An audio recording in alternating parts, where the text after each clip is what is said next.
I'll be using Venus Drop palette from Kaleidos. Then yung pink shade, I'll put it all over my crease. And then yung brown on the outer edges.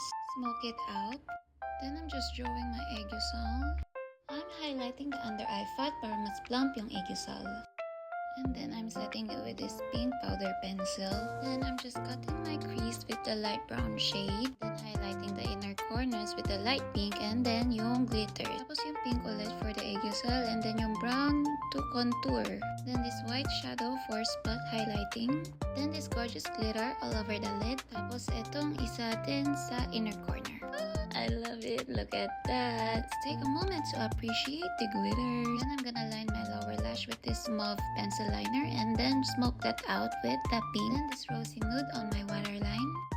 Tapos black for tight lining my eyes and winging it out. Then I'm gonna add this reddish shade to mimic my natural waterline. Then I'm just defining it. Tapos ayan, of course, more glitters. Curling the lashes. And then syempre, mascara. I like drawing my lower lash using this eyeliner with fine and slanted tip. Sobrang mas madali siya i-drawing with it. Kaso, ayan, nawala na ng ink yung akin. So I have to switch to a regular eyeliner. And it's easier than if you stretch out the creases on the aegusal and rest the hand on the cheeks para mas precise yung drawing. And kaya ayan, meron akong puff na hawak so my makeup won't smudge and transfer.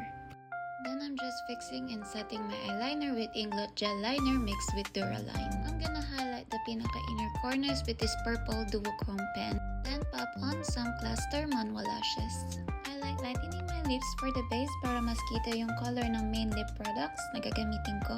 Then I like contouring my philtrum and my lips like this because it helps a lot for making it appear bigger.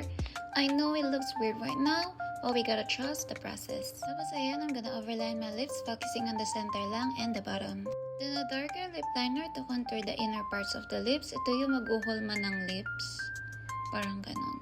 Then I'll smudge it with a pencil brush for a softer look. Did you see the difference it made? It's giving plump Douyin doll lips. Then I'm gonna coat my lips with this nude gloss.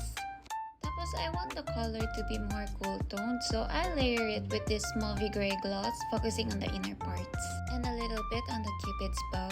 Then with a glittery gloss, I'll only put it in the middle like a spot highlight. And then ayan, boogs. Ang ganda, diba? Pak! Tapos I'm applying the first layer of my blush, focusing on inner apples of the cheeks, then a little bit on the nose and chin. Onto the second layer with a light powder blush, applying it right on top of the first layer, only on the apples. Fourth is a darker cool tone blush as a contour blush. I only place it right on top of my cheekbones to minimize the appearance of my high cheekbone. I'm also sculpting my chin with it. Then ayan, I'm just redrawing my beauty marks. I'm adding on some freckles to the look para lang mas cute. Then I'm just smudging them a little para mas natural tingnan. I'm gonna use my favorite highlighter to highlight my nose, brow bone, philtrum, and cupid's bow. And then the fifth and last layer of my blush will be this super light shade to make sure the edges are all blended. Then I'm gonna pop on my favorite lenses from Shop. Onto the last step, I'm just gluing all the rhinestones and pearls. I super love this placement. And we're done with the look. Can we talk about the glitters on my eyes, please? Like, I freaking love that glitter from Kaleidos Venus Drop palette, plus the inner corners. Oh my god, it's giving.